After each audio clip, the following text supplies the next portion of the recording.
So, sure enough, a young pianist came to town named Jeff Keyser. Perhaps some of you know him.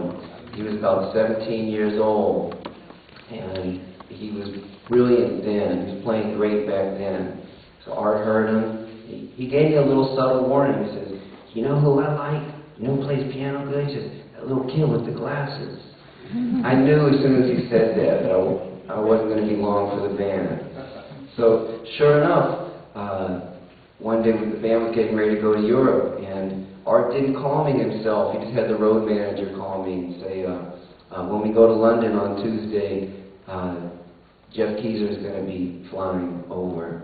And so I knew I'd been fired. The beautiful thing is I'd always envisioned that I would have a sit-down with Art when I was going to leave the band and thank him for the privilege and for everything that he gave me. But it didn't go down like that. And it was explained to me years later. I talked with a lot of other jazz messengers about Art, playing with him, and what it might have been like, we imagined, for him, having had so many people in the band, and actually having developed friendships with these people, but needing to have them move on, because he had an objective for the band, to keep having turnover and having younger people come in. That it was probably very difficult for him to let somebody go. But the beautiful thing for me, in terms of my experience of being let go, was instead of leaving the band feeling sentimental, having had a sit-down talk with Art and thanked him and hugging and everything, I left the band really angry, which gave me a excellent momentum to form my own band and start recording. And it was actually an immediate transition. I started recording for Blue Note Records and leading my own trio, and it was because Art had kicked me out in a way that seemed so callous to me that I kind of found the wherewithal. I said, you know what, I don't need Art. I'm going to do it on my own.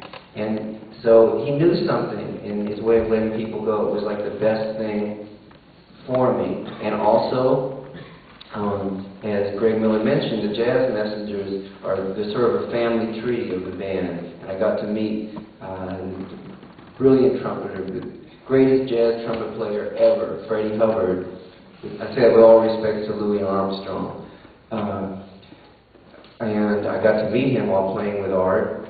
He sat in with us as a special guest in Europe, and Freddie hired me for his band within a couple months of Art having let me go.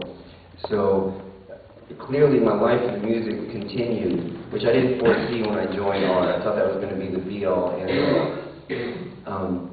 They did so much for me, and in working with these musicians this week, there's a balance that I'm trying to learn about now, being in this privileged opportunity of being an educator, when in fact, I guess like any serious artist, I know that I'm always learning about music myself.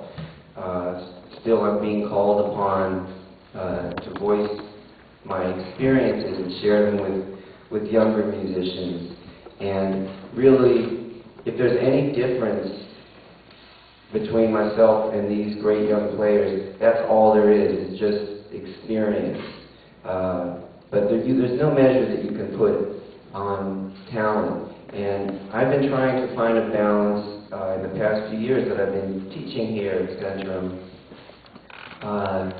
between being direct and also allowing a young person to think for themselves. And it's an interesting balance because you're always dealing with individuals who have varying degrees of receptivity.